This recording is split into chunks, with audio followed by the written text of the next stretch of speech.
on hold in the midst of a full-scale war, waiting for Iran to retaliate, the back and forth. I mean, the United States State Department just putting out moments ago in what is very ominous simply because of its timing, urging Americans in the Middle East to, quote unquote, depart now.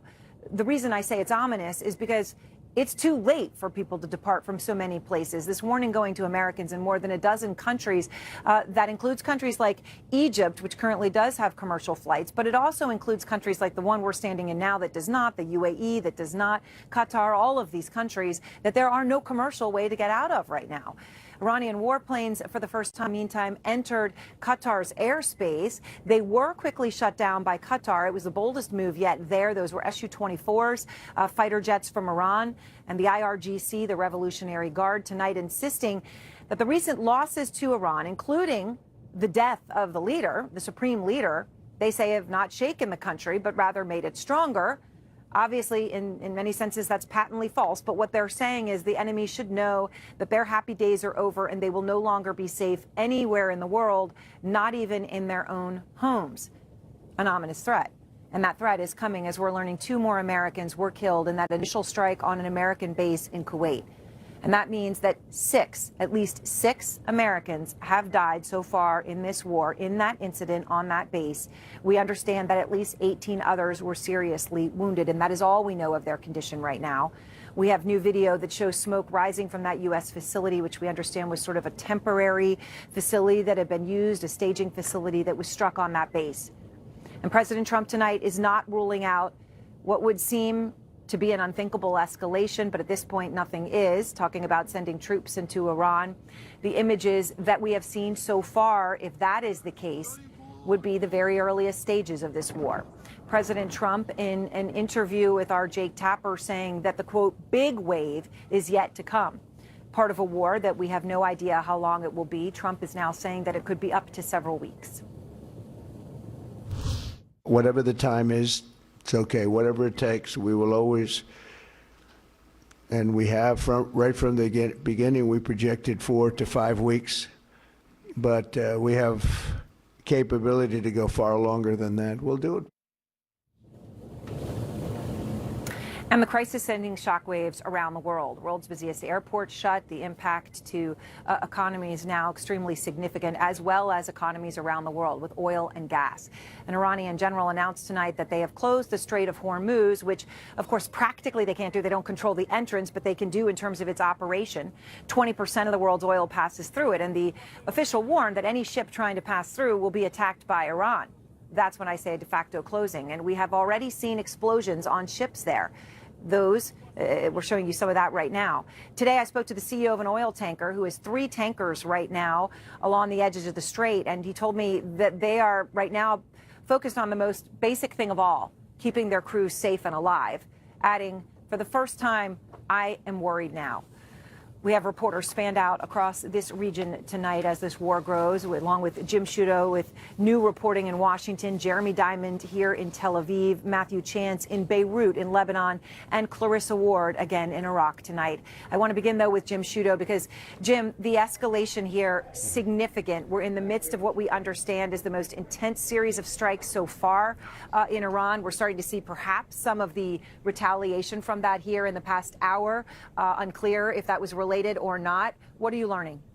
A senior U.S. official tells me, Aaron, that the U.S. is preparing to begin a major uptick in U.S. strikes on Iran within the next 24 hours. The U.S. has assessed that the initial round of strikes was successful in eliminating or degrading Iran's air and missile defenses, and the goals of this new wave of strikes will be a few things: missile production, missile launch sites, as well as UAV, unmanned aerial vehicle sites. All these drones that we've seen have been fired with such effect. And in addition to that, naval capabilities. So that says to you, Aaron, this is a wide range of targets, and they're going to be using a wide range of U.S. assets to attempt to take out those targets. This fits with the pattern I've been told since the beginning of these strikes early on Saturday morning, that the U.S. would have waves of strikes, then have a pause period to assess the bomb damage assessment in effect to see what effect those strikes had, and then pick new targets and begin again. And what's notable about this one is it's meant to be quite bigger than what we've seen so far. I will say, Aaron, that one pressure point throughout is the stock of U.S. missiles, particularly TLAMs, those are Tomahawk cruise missiles, but also SM-3 interceptor missiles, which is a finite supply, frankly. And as you've seen Iran strike out, that supply has been gradually depleted. That is a pressure point. The U.S. is making efforts now to find ways to restock, but that's not an endless stock of those weapons. They can't be manufactured very quickly. That will be a pressure point as the U.S. continues these strikes, which, as we noted earlier, the president has said could last some 4 to 5 weeks.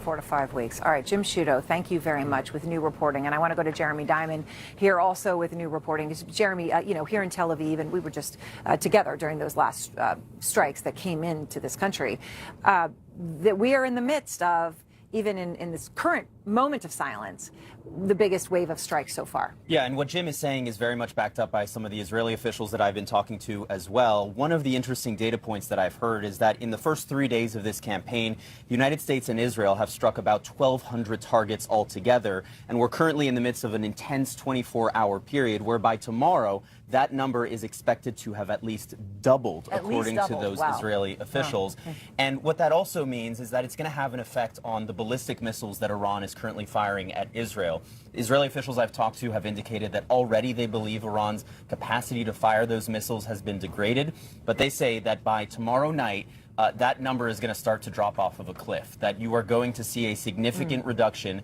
in the number of missiles that Iran is firing and their capability to continue to fire those.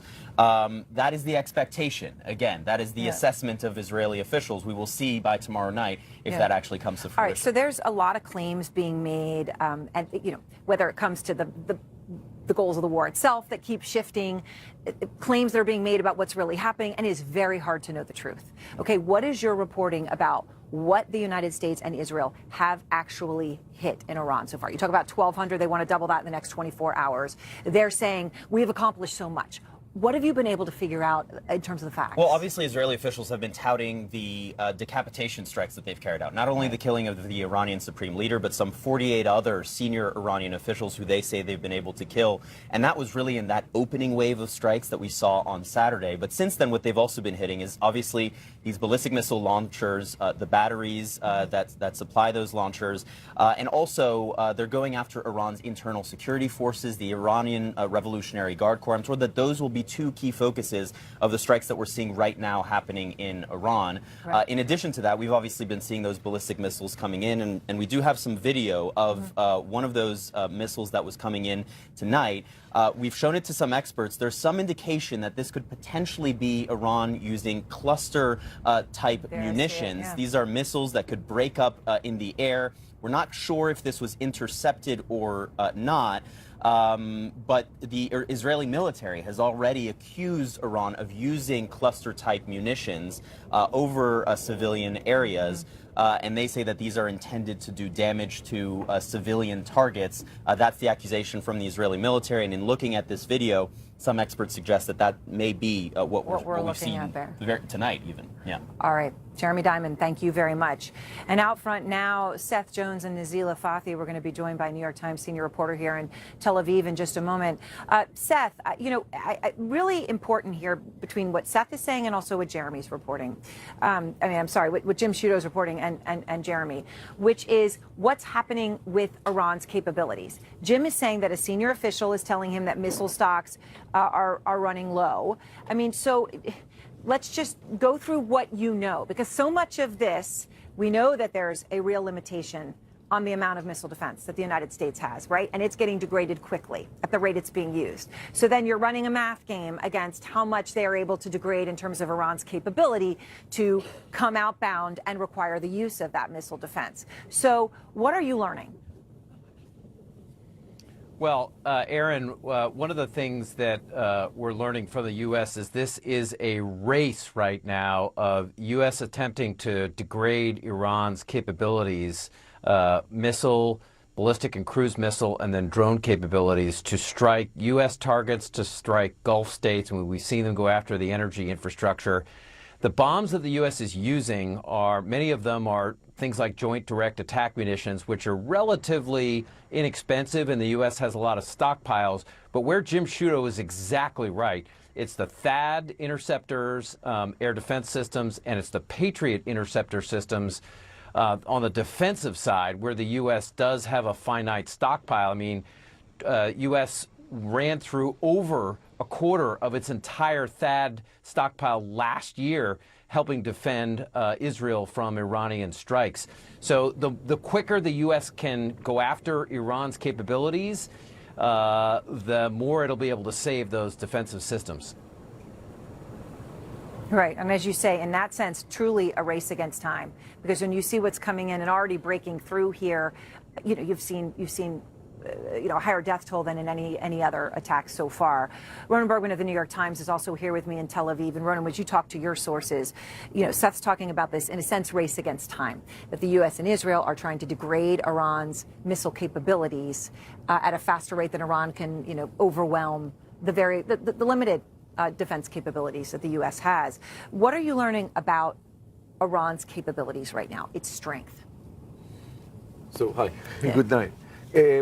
So this race against time, so the diminishing stock of interceptors on one hand, and Iran attempts to produce as many missiles as possible since the attack in June, led Israel to initiate what they call as the biggest one strike in the history of the Air Force on the first day.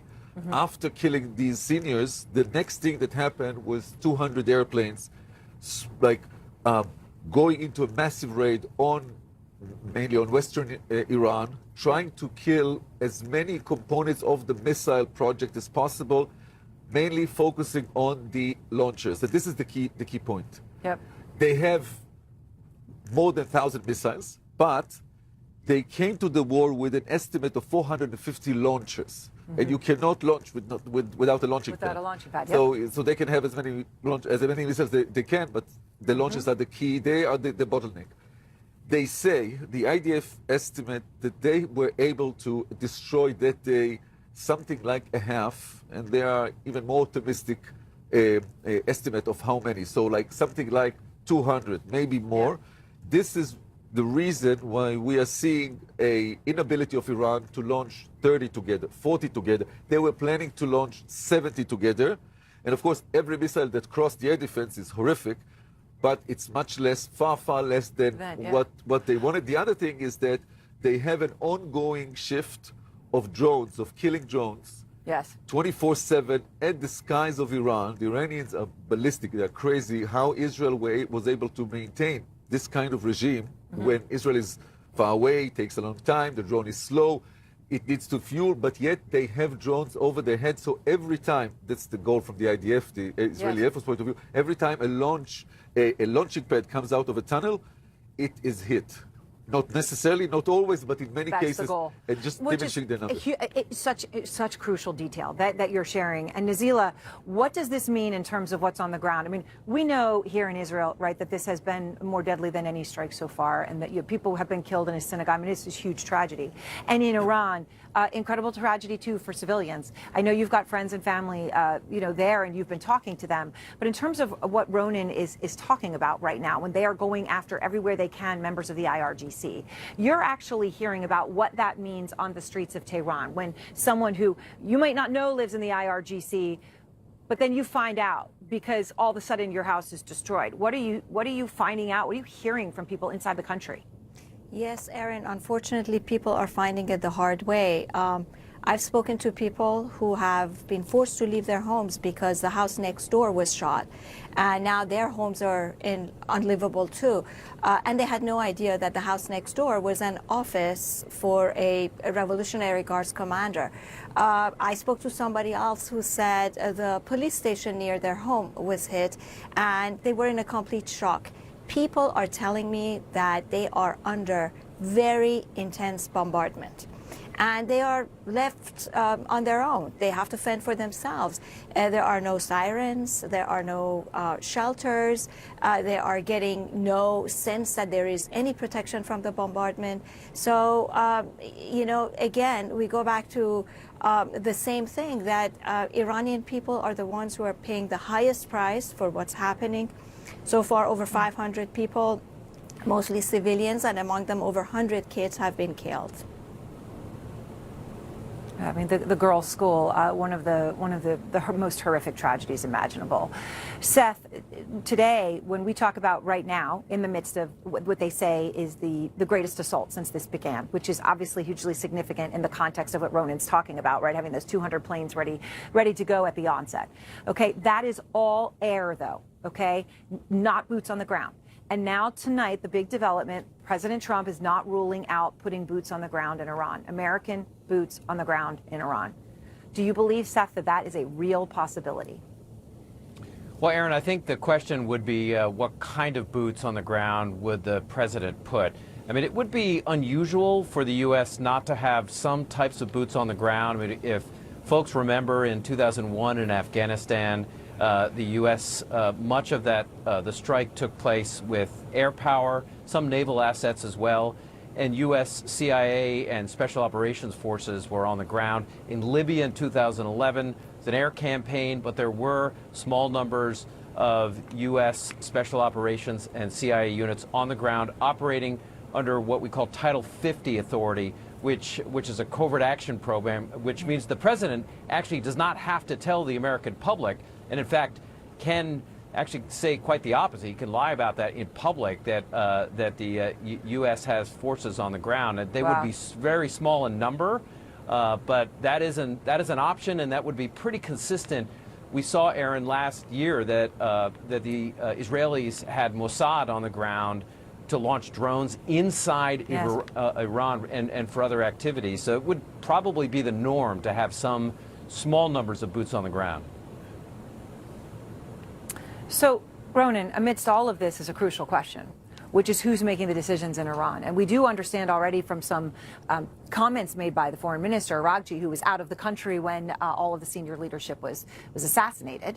He probably would have been in that room, right? But he was alive and made a comment along the lines of, well, the commands were given before anything happened in case, and now the units are operating on their own. So essentially, the decisions being made to strike and fire are being made in tiny pods, raising real questions about a command and control, as we're awaiting for, you know, apparently some sort of a meeting to determine who would be the new supreme leader.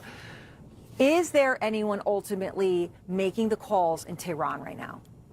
So, Tehran is not speaking with one voice, but just drawing back a week, sounds like a decade, but a week when my great colleague at the New York Times, Farnas Fasihi, who covers the Iranian regime, published that the late now Supreme Leader had a contingency plan. Yes. Where he expected, some people say he wanted to become a Shahid, but he gave orders in case he's not around to give orders.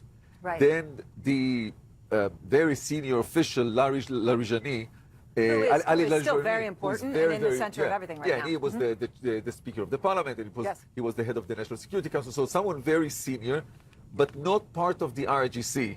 That's a main issue. Will give the orders in order to have a continuity of the regime, of the government. He will give orders until a new Supreme Leader is elected.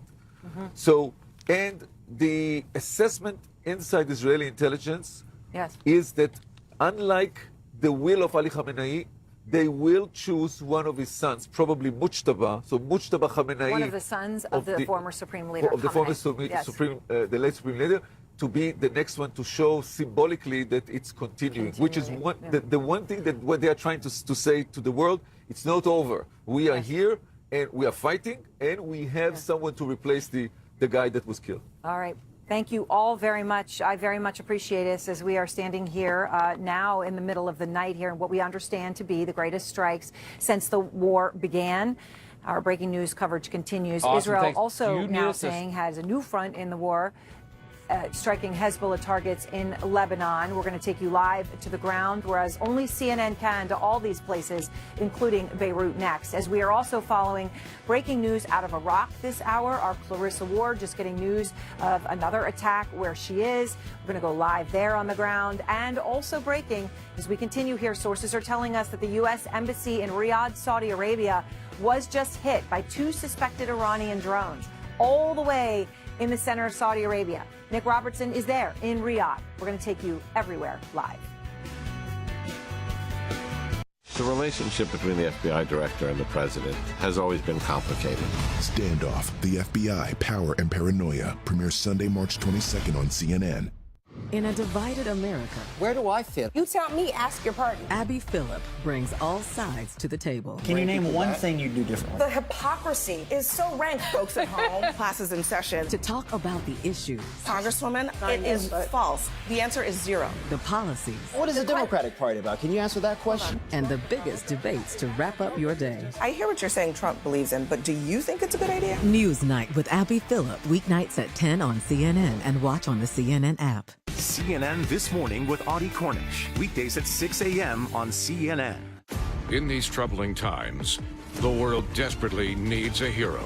Unfortunately, we've got him. What to do when country go, ah! Last week tonight with John Oliver. Hey, Rooster! The kids call you Rooster? They think I'm like my character. Nice washboard. This is college. You can be the Rooster if you want. Cock a doodle doo.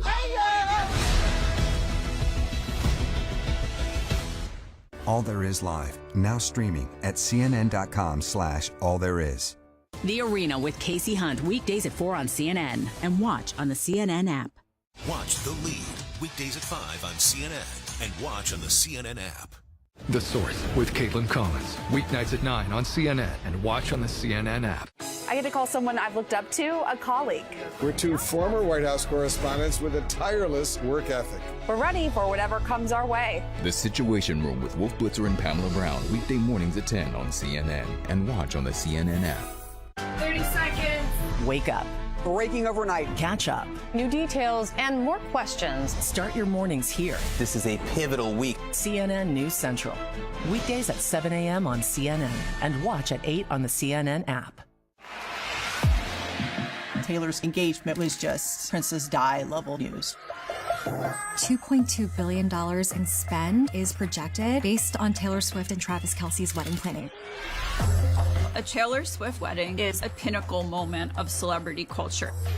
It says a lot about our country that we have dragged Taylor Swift into a culture war about marriage. People are invested in what they think that her life is. I do. The Taylor and Travis era, now streaming on the CNN app. All the news. Laura Coates Live, weeknights at 11 on CNN and watch on the CNN app. Howdy, everybody.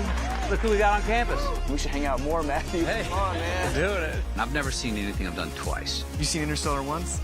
No way, man. A CNN and Variety Town Hall event, now streaming on the CNN app.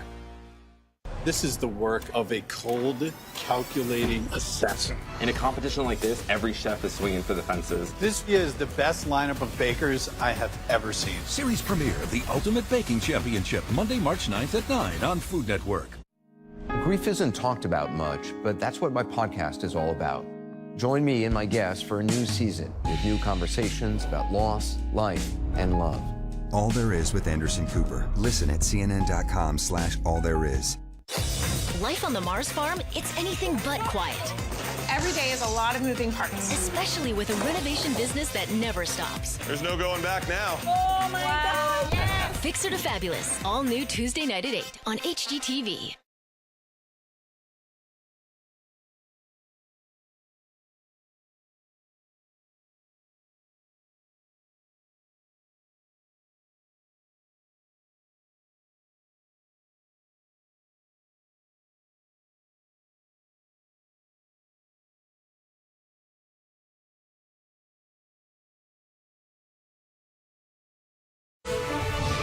Welcome back to this special edition of Out Front, the war with Iran. And we begin here with breaking news just this moment. We are learning of an important development. The United States Embassy in Riyadh, Saudi Arabia, has just been hit. It has been struck by 2 suspected Iranian drones. We don't know a lot right now. We don't have initial reports of injuries, but we're learning here as we go, and we want to share it with you. But we do have a reporter in Riyadh right now, Nick Robertson. In fact, he is near the embassy in Riyadh. So, Nick, as we're just hearing this happen, is there anything you guys could hear or see? What are you learning? Yeah, we heard about this first reported on social media here about an hour or so ago. We went out to the U.S. Embassy. We've just been there. It's in a massive diplomatic compound area in Riyadh. There are normally police checkpoints to get in there.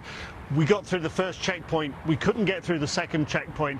I have not seen police activity around those checkpoints in the diplomatic compound like this since I was there when there was a terrorist bombing in that area about 20-odd years ago. So very clear something has happened. The police on high alert there. We don't have more details other than it appears these two suspected Iranian drones have hit the U.S. Embassy here in Riyadh. Of course, this comes on the heels tonight of the State Department warning citizens in 14 different countries, including Saudi Arabia, to leave the region. What we do know about this incident tonight is there was social media video posted that appeared, and we're still running this information down, appeared to show a fire outside of the U.S. Embassy here. Striking in Riyadh, there have been attempts by Iran over the past couple of days to try to hit this city. Not quite clear what the targets were then. Those attempts have failed because they've been intercepted.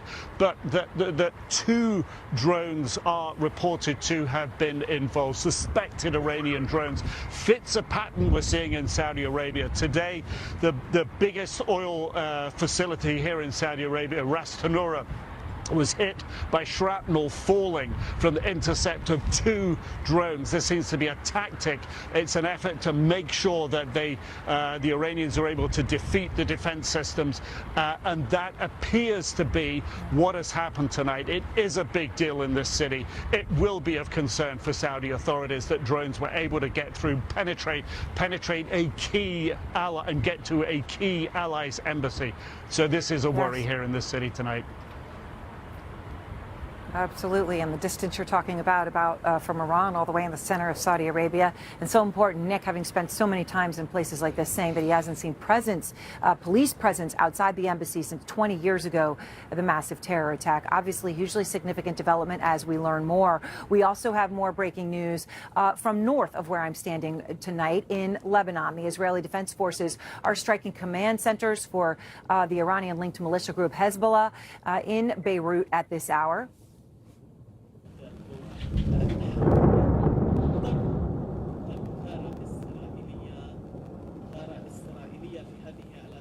And we've got new video from the scene that does appear to show the exact instant of the impact, where you can see the plumes of smoke rising basically instantly afterward. It comes as at least 52 people have been killed in Lebanon just tonight. As I'm speaking, we're talking about this across the region. 52 killed, 154 more wounded in a wave of Israeli strikes, as I said, just north of where we are. I want to go straight to our chief global affairs correspondent, Matthew Chance, because he is there on the ground. And Matthew, when we hear that and see that, you see these numbers of dead and injured, a tense situation, escalation, majorly so in strikes. And what are you seeing on the ground? Yeah, it does very much, Erin, feel like this is a second front that's opened up in the Iran war, because Hezbollah has always been such a reliable, such a powerful proxy of the Iranian regime. And it's because of its salvo of missile strikes and drone attacks across the border into northern Israel a couple of days ago that these Israeli strikes on Lebanon and on Hezbollah positions have really started to intensify. It is incredibly tense here in Beirut tonight. We've been talking about those airstrikes. We've been hearing them. You've seen those images of them. There are drones almost constantly in the skies above us. 52 people dead, nearly more than 150 or so that have been injured. But more than that, thousands of people have been forced to flee their homes, particularly in southern Lebanon, closer to the border with Israel where you are, and which are strongholds of Hezbollah. That's come under intensive Israeli attack, and people have got in their cars and they've come up to Beirut, where it's at least a little bit safer to try and get out of the firing line. There's been a strong reaction from the Lebanese government. They've criticised Hezbollah's actions for drawing Lebanon into this Iran war by striking in revenge for the killing of the Iranian supreme leader over the weekend. They've actually taken the step of formally banning the military activities of Hezbollah. Now, it sounds symbolic, but it could create tensions. It's certainly a risky strategy when it comes to the internal dynamics of Lebanon, but they've done that anyway in a desperate bid to kind of prevent further Israeli airstrikes to keep it out of this conflict. But for the moment, Erin, it does seem that slowly Lebanon, through its proxy, Iranian proxy Hezbollah, is being drawn more and more into that Iran conflict. All right. Thank you very much, Matthew Chance in Beirut. And out front now, here with me in Tel Aviv, Eyal Khalada. He is the former Israeli National Security Advisor and served 23 years in the Israeli intelligence agency Mossad. So, Eyal, I'm very grateful for your time. All right. So what do you see happening here? Just the reporting that we're getting from Matthew out of Beirut, where you now have 200 people dead and injured in strikes, it appears, tonight. And in the middle of Saudi Arabia, the United States Embassy, we understand, hit by up to 2 Iranian drones just in this past hour or so. So I think what this reflects is basically an Iranian decision to put everything they have in this conflict, to mobilize Hezbollah against Israel, even though Hezbollah is relatively weak in its capabilities. But this is the reason Hezbollah is there in the first place, to be able to protect the Islamic revolution in this sense. And we can talk about what's happening in Lebanon later. But the fact that Iran is firing at so many of the countries around them, I mean, now you're reporting on the drones on the U.S. Embassy in Riyadh. They've been firing at the Emirates with a number of projectiles that only levels the number of projectiles they fired in Israel. Yes. They even fired on Oman from all countries, on Qatar, on Kuwait, on all of those, on Bahrain. Fire on civilian populations, not only on American bases. I guess someone in Iran decides, or maybe lack of proper decision making in Iran, to expand this as far as they can. Maybe they think that this will create some pressure on President Trump. I think it's actually backfiring on them. All right, so what are the capabilities right now on the intelligence front? And we talk about how there has been, mass extinction event for leadership in Iran, although some crucial players, Ali Larijani, certainly first among them, in position and in power. Pezeshkian, obviously, as well, the president. But when we look at what's going on with espionage, that there has been player after player. And what we're hearing from the Israelis is that they are systematically taking out every single member of the IRGC who would have been involved in any sort of espionage. What are their capabilities, Iran's, that are left right now when it comes to intelligence and intelligence gathering? So first, I think the major thing that Iran invested over the years is its ability first to have the intelligence internally to make sure that they can protect the revolution in instances like large protests, as we've seen in general, to spy on their own people, to be able to carve them and to take them down as needed. I think there is a lot of focus on those capabilities in line of the approach to try to create conditions for the Iranian people to be able to step up and do something at that. And there is focus on that. Their external intelligence has always been more limited than what Iran tried to portray. And also their CI capabilities have not proven to be very effective. Israel was able to penetrate their ranks since June of last year in ways that were there. But I think the focus is on depleting the Iranian capability to crack down on their people. And do you believe, from the perspective of 23 years in the Mossad, that Israel has actual human witting, participating human agents throughout the IRGC at this point? Is that what we're seeing? I mean, in terms of the ability to target, in terms of getting into these meetings, in terms of, and I understand the CIA had a crucial role in that, but in terms of these strikes that we've seen, knowing where everyone lives, just showing up, are those human beings in Iran who are working with Israel? So, there are many ways to gather that set of information, and I think specifically now I'll still be careful of hinting how this is done. As you allude, the CIA are also doing a great job. Mossad is doing a great job, and military intelligence there are many ways to gather that information, and I think what's has been very important is to make Iran guess how we do this, to make them feel vulnerable. How are we doing this? Where should they be worried that this will come next? And I think it has proven to be more effective than many people have thought. All right, Ayel, thank you very much. I appreciate your time here in these early hours of the morning. Next, we have following the breaking news out of Iraq, where our Clarissa Ward is on the ground reporting on an airbase that has just been hit. Plus, we're continuing to following the breaking news out of Saudi Arabia and a strike on the American embassy in Riyadh, one of the largest and most heavily fortified in the world for the United States, hit by 2 suspected Iranian drones just moments ago. We'll be right back. It is the stretch run on TNT. The push for the playoffs, that's when their game really picks up. That's the best time of year. It gets super intense. Come on, you can feel it! Do or die, gotta make the playoffs. It's crunch time. Every game's a must-win. Your back's against the wall. That can come down to one moment, one play. You gotta embrace this challenge. It's all about getting in. Once you're in, you never know what's gonna happen. Give yourself every opportunity to compete for the Stanley Cup. The rush for the playoffs on TNT. I want to open my own fitness studio, but my old bank kept draining my savings with fee after fee. I was over it. That's why I left Chime. I can bank fee-free. No overdraft fees, no monthly fees, and I get access to over 50,000 fee-free ATMs. There's 24/7 live support, plus signing up took like 2 minutes. With those fees gone, I can use that money towards building my studio. So, I got everyone I know to join. Join the millions of members, just like us, making fee-free at Chime. Dad, I don't need you to check on me. I still love you. Ow! I just want to help. Hey, Rooster! Oh, hey there! The kids call you Rooster? They think I'm like my character. You're a best-selling author parents have actually heard of. Nice washboard. This is college. You can be the Rooster if you want. Crush it, Rooster! I want to crush it! Yeah!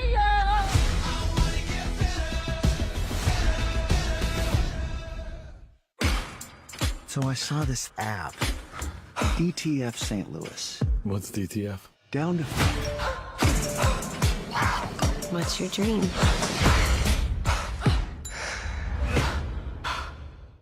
This is something no one would have expected even a few months ago. There's new drama here on Capitol Hill tonight.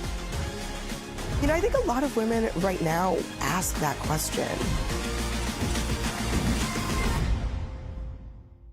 All There Is with Anderson Cooper. Listen at cnn.com/allthereis. Explore CNN podcasts for your daily dose of news, culture, and smart storytelling. And discover the conversations shaping our world.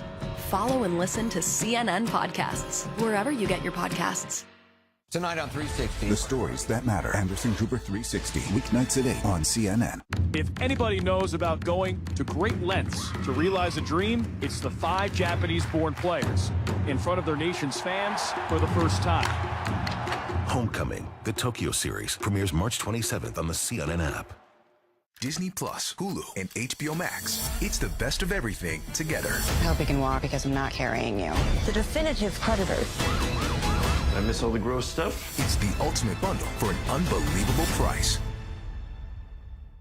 How's your shift going? It's been a lot. Charge clear. We're going to take care of you. This is what we do.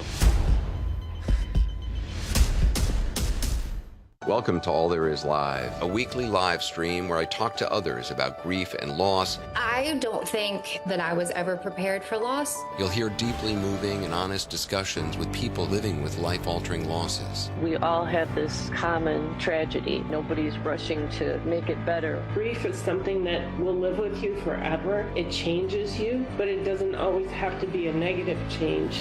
Now streaming at cnn.com/allthereis. In these troubling times, the world desperately needs a hero. Unfortunately, we've got him. What to do when country go ah? Last Week Tonight with John Oliver.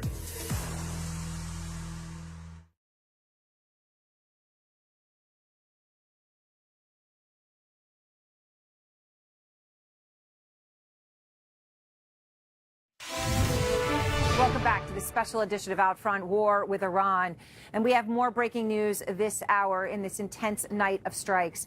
A strike on the U.S. Embassy in Riyadh, Saudi Arabia, just moments ago by 2 suspected Iranian drones. Obviously, Riyadh in the center of Saudi Arabia, far away from Iran, a lot of open desert there to go past, but that is what's happened. We do not have any reports at this moment yet of any injuries, but it comes as the U.S. Embassy in Riyadh is telling all American citizens in Saudi Arabia to shelter in place immediately. And that alert is going out just right now as I'm speaking, signaling a potential fast-moving threat unfolding right now in Saudi Arabia, as we are also following breaking developments around this region, including in Iraq, where our chief international correspondent Clarissa Ward is tonight. She's on the ground in Erbil in northern Iraq, learning that an airbase near her has come under attack, all happening very close to where she is, reporting from at this hour and unfolding so quickly. Clarissa and her team capturing a dramatic moment at the Iran-Iraq border earlier today. Let me show you what they just saw. Hoping you can see that now. An Iranian drone literally just flew directly over our heads from Iran into Iraq. And Clarissa is with me now, our chief international correspondent, as I said, in Erbil. And Clarissa, what are you learning about this strike on a base? That's right, Aaron. There have been a number of attacks across Iraq, in particular here in the Kurdish part of Iraq tonight. We're hearing that multiple drones struck the Harir air base. That is about 30 miles outside of Erbil. Funnily enough, we actually drove past it earlier today. Unclear whether there are any Americans at this base, but I can tell you that around the same time as this was going on, we were also hearing a lot of activity at the Erbil airport, which is just in that direction behind me. That's where we saw last night flames after a drone hit an ammo dump. We were hearing a lot of military helicopters in the skies for quite some time. Unclear if that was related, but certainly it was a significant uptick in the kind of activity that we have seen. We are also hearing reports of a drone strike on Hormor gas field. This has come under attack before. It's significant because, A, like much of Kurdistan, it does not have air defenses. The air base does, and anywhere where U.S. troops are present, for the most part, does. But this airfield, this gas field, does not. And it's where 80% of the electricity that powers Iraqi Kurdistan is generated. So that also very significant. And also to the south, in federal Iraq, we are hearing reports of protesters once again trying to break into the fortified green zone compound where the U.S. Embassy is. There were reports of flashbangs and smoke, and the protesters were dispersed. Also, reports of protesters harassing staff at a Kentucky Fried Chicken in Baghdad, and generally just a sense that things are escalating, tensions are rising, and a huge amount of anxiety about where this is all going, Aaron. Yeah, and embassy after embassy, U.S. embassies under some sort of attack, as we have seen over the past 24 hours. Clarissa, thank you. And out front now, Democratic Senator Mark Warner. He is the vice chair of the Senate Intelligence Committee and was just part of the Gang of Eight briefing on the war with Iran. And Senator, I very much appreciate your time. So I guess let's just start right there with that briefing you received. Did you learn anything in it that would convince you that Iran posed an imminent threat to the United States that merited this war? Well, first of all, Aaron, we now have at least 6 dead American casualties, and our prayers are with those families. Our military is executing extraordinarily well. But to your question, I have seen no evidence of any imminent threat to the United States posed by Iran. There were threats towards Israel, although arguably even whether they were imminent. But the idea that we had to act at this moment, at this time, because of a direct imminent threat to the United States, I have seen absolutely no evidence of that. Just before your briefing, Secretary of State Rubio spoke publicly, and he said something that I want to play for you because it is perhaps a bit confusing, but also stunning. It's a new explanation for why the United States, he said, had to strike Iran when it did. Let me play the Secretary for you. There absolutely was an imminent threat, and the imminent threat was that we knew that if Iran was attacked, and we believed they would be attacked, that they would immediately come after us. And we were not going to sit there and absorb a blow before we responded, because the Department of War assessed that if we did that, if we waited for them to hit us first after they were attacked, and by someone else, Israel attacked them, they hit us first, and we waited for them to hit us, we would suffer more casualties and more deaths. So he's saying that the United States says they knew that Israel was going to strike, and that Iran, in response, would retaliate in part against the United States, and so therefore the United States needed to come with Israel and strike first. Does that logic, as he has laid it out, make sense? Well, does it make sense if we are going to outsource our foreign policy decisions and choices to another government? Listen, I am an extraordinarily strong supporter of Israel. But do I want Bibi Netanyahu making the decision of when and where Israel will strike and then bring Americans into a war? I think that's an issue that needs to be debated. This is Donald Trump's war of choice. The Secretary, I think, has as much acknowledged that. And even with that, we have had now 4 different explanations of what our goals are. First, it was to try to get rid of Iran's nuclear capabilities, which supposedly had been obliterated by the bombing 7 months ago. Then it was to eliminate Iran's missile capability, which would threaten Israel or potentially our bases, but no imminent threat. I heard today questions about sinking Iran's navy, which that's a new one. And then we have this question as well where the president, at least based on his words, has said he wants regime change and has asked the Iranian people to rise up. The question I have is if the Iranian people, and I shed no tears for the death of the Iranian leadership, who have been awful, but if the President of the United States is asking the Iranian people to rise up in the streets, and then the Iranian Revolutionary Guard, who are brutal, murder 5,000, 10,000, 20,000 Iranian protesters, do we have any further moral obligation than to go in to support them with even potentially boots on the ground? This is exactly why we have seen from our history, starting a war in the Middle East may be easy, ending one is always difficult. You just mentioned boots on the ground, and that is being talked about where I'm standing right now. It is now being talked about in Washington. President Trump and the Defense Secretary both refusing to rule out having actual American troops on the ground in Iran, of course, a country, population 92 million. You know, based on your briefing, Senator, do you think there's real planning going on about this, that this is a real thing that they are considering? American boots, American soldiers on the ground in Iran? I would pray not. You know, and clearly this president got elected on the basis of no more endless wars in the Middle East. But I sometimes think, you know, we know the president says rash things. I don't think he thinks them through. But when the President of the United States calls on the Iranian people to go into the streets and take back their government, and if there's 100,000 protesters and then tens of thousands of them are killed by the Iranians because they responded to the American president's call to action, do we owe a moral obligation? I don't know. I do know this, that you have to be careful with your words if you're president of the United States. And this president is never careful with his words or his threats or his boasts. Senator, I'll admit, you know, I've interviewed you many times over many years, and, you know, you seem a bit, I guess shaken might be the word. I mean, how do you feel right now when you see what's happening, when you see and hear what you were just briefed on, some of which I know is confidential and classified?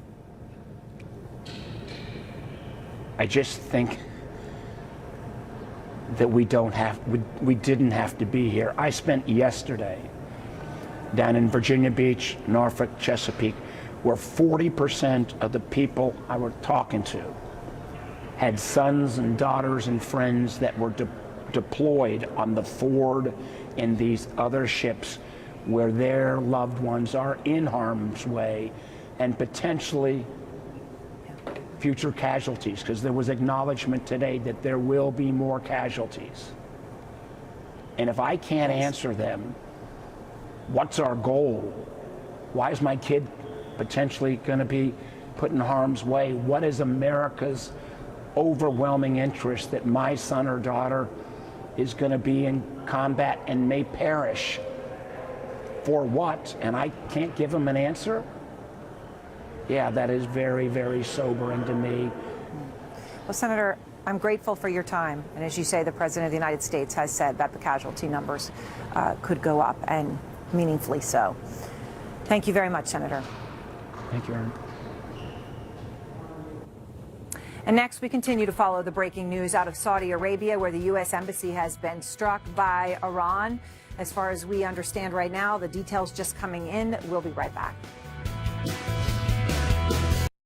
Introducing All There Is Live, where I talk to others about grief and loss, and you can join the conversation too.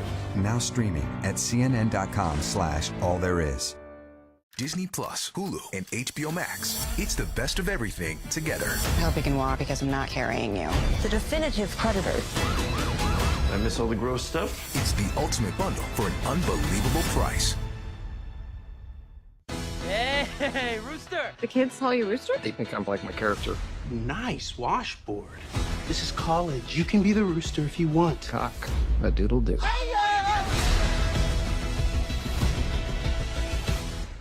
How's your shift going?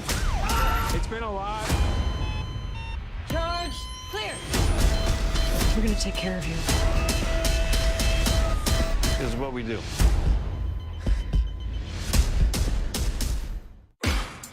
So I saw this app, DTF St. Louis. What's DTF? Down to...